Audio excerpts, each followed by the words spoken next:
you can, as long as the well is a permitted well, has received the proper permits for construction, basically one residential well could serve up to 4 single-family residences without any additional regulatory oversight. And so that may prove to be very valuable in some of these communities where, particularly in Redwood Valley. Also, I think there was a question about approved... And that is the present policy of environmental health. Correct. I think that's an important note to make, because in these extreme drought conditions, which likely we'll see this fall, yeah, it may help be a big saver for some folks out there. Absolutely. The other point was that a question about approved water sources and for water haulers. And long story short here is that a public water system, a water hauler can take water from that public water system without any additional permits or regulatory oversight. So, for example, last week we talked about schools with groundwater often qualify it as a public water system, and they could, in these instances, sell water to a water hauler, and there would be no additional regulations or water sampling requirements or anything on top of what they already have to do as a public water system. So I just wanted to bring out those 2 points on behalf of John. I believe he has a staff report that I'm sure will be in your mailbox here today. Yeah, that's a big step forward as far as I'm concerned. Okay, any other comments? Any members of the public want to speak on any issues having to do with the Mendocino County Water Agency? There's John. Well, I think Roland pretty well laid it out. I mean, John's here actually on another issue. But with that, thank you. Okay. Okay, we're going to move to item, actually we'll reconvene as the Mendocino County Board of Supervisors. And kind of with that, we're going to move down to agenda item 6B. This is a timed item. Presentation of environmental health land use policy for the development of second residential units on parcels with existing on-site wastewater treatment system. Sponsors the Health and Human Services Agency, Committee Health Services, and Environmental Health. And we have here John Morley. John, thank you. Mr. Chairman. This kind of tags on, first of all, John, with the issue that Roland brought up a little while ago and reported that the policy is if you have an existing permitted well, you may serve 4 other households. You can without additional regulatory, well, actually no regulatory oversight. Yeah, right. It's important for the public to know that, because areas in this county, especially I think of the Redwood Valley area, may be facing this, and it may get some people out of a major crisis. Right. So it's important for the public to know this. Thank you. You're welcome. Mr. Chairman, board members, good morning.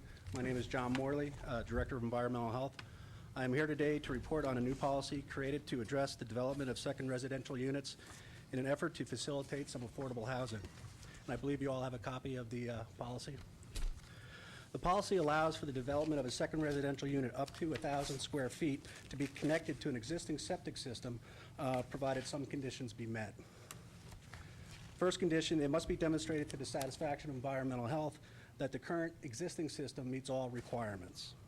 Secondly, a qualified site evaluator needs to basically identify a suitable area for a replacement leach field, and it needs to be sized to accommodate the total number of bedrooms, total number in the primary unit as well as the proposed number of bedrooms in the secondary unit. Excuse me. If the second residential unit has more than 1 bedroom, for each additional bedroom over 1 bedroom in the primary residence must be converted into another use. And then as far as the water source, it must produce at least 0.5 gallons per minute per unit. And the last thing, if the property is located within a service district, the service district needs to approve the addition. And that is essentially the policy. Now, this policy is consistent with 2 existing policies that go back to 1996. And one policy is the bedroom addition policy, which allows for the addition of 1 bedroom without expanding the disposal system. The other is our family care unit policy, which allows for the development of a 1-bedroom family care unit connected to the existing system. And historically, approximately 325 family care units have been permitted, along with 250 bedroom additions, and we have no record of any failures. So that's pretty much my presentation, if you have any questions.